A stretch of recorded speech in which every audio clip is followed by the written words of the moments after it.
두 사람은 2012년 3월 수원의 한 고등학교에서 처음 만났습니다. 선생님과 제자로요. 선생님의 이름은 송지윤.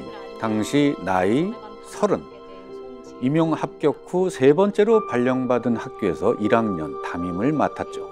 학교 생활에 적응을 못하겠다는 거예요. 선생님이시니까 마음도 곳 없어 보이는 학생을 당연히 보듬어야 한다고 생각하셨겠죠. 당연히 그렇죠. 이번에는 친구들하고 쉽게 잘 어울리지 못하겠다는 게 고민이었습니다. 선생님은 또다시 진심을 다해서 조언을 해줍니다. 그러면 또 며칠은 학교 생활에 적응하려고 노력하는 모습을 보여요. 체력 허약을 개선하기 위한 대책이 있는데 영양의 불균형을 해소하기 위해서는 균형 잡힌 식이요법과 그리고선 선생님의 계획적이고 반응을 보는 게 얼마나 짜릿한지.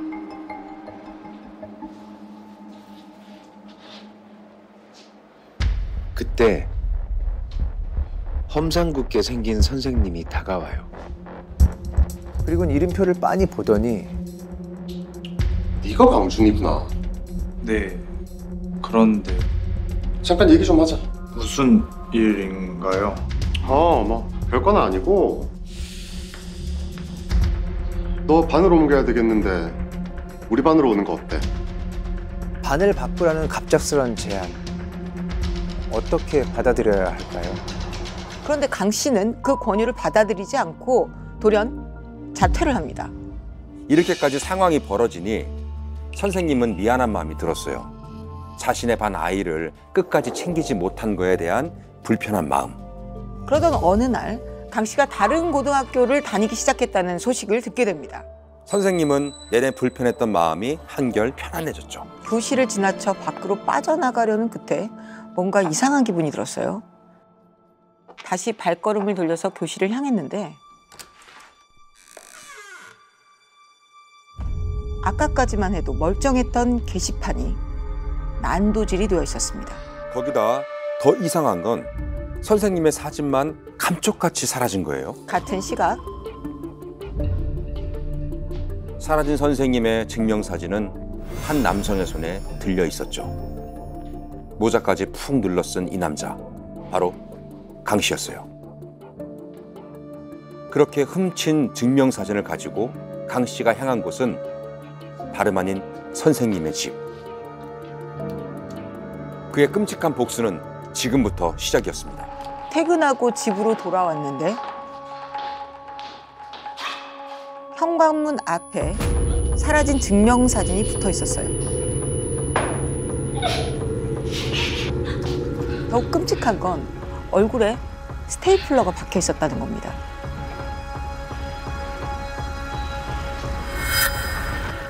그러던 어느 날 강 씨는 한 인터넷 사이트에서 구인 광고를 하나 발견합니다.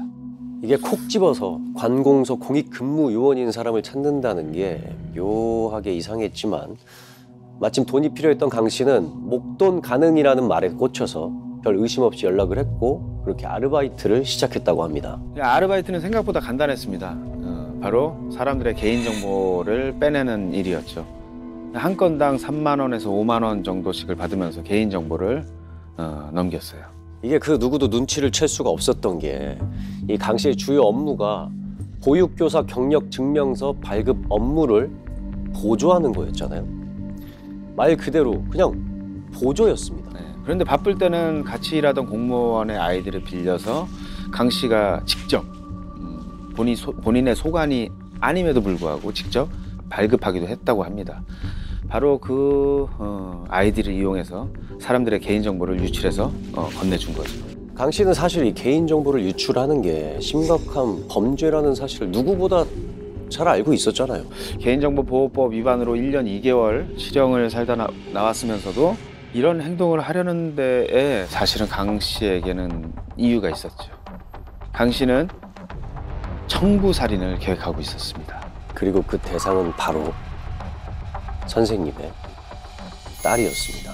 강 씨는 제가 좀 전에 얘기한 그 아르바이트 구인 글을 올린 남자와 온라인으로 계속 메시지를 주고받았어요. 그러면서 자기가 증오하는 사람이 있는데 어떻게 보복을 할지 고민이라고 했더니 그 남자가 제안을 하나 하죠. 자기가 보복 전문이고 당신이 의뢰하는 걸 내가 해낼 능력이 있는데 400만 원을 주면 내가 처리해 주겠다. 이렇게 말입니다. 그래서 강 씨는 딸의 이름과 어린이집 주소를 그 남자에게 넘깁니다. 아니 이게 좀 생각만 해도 말만 들어도 너무나 끔찍한데 어떻게 그런 일을 모의를 해서 또 이렇게 실행할 생각까지 할 수가 있는 거죠. 근데 이거 알아내는 거는 뭐 그 구청 가정복지과에서 보육교사 경력증명서 발급 업무를 했던 강 씨에게는 그냥 식은 죽 먹기보다 쉬운 일이었죠. 근데 이 얼굴도 한번 본 적 없는 인터넷으로 알게 된 이 남자를 어떻게 믿고 이렇게 말도 안 되는 끔찍한 계획을 세우는지 그건 좀 이따가 놀랄 만한 이 두 사람의 인연을 저희가 밝혀드릴 텐데요. 그래서 강 씨는 그 남자가 말한 경기도의 한 아파트 4층 소화전에 현금 400만 원을 넣어둡니다. 그리고 다음 날 검은 옷을 입은 한 남자가 소화전 앞으로 다가갑니다.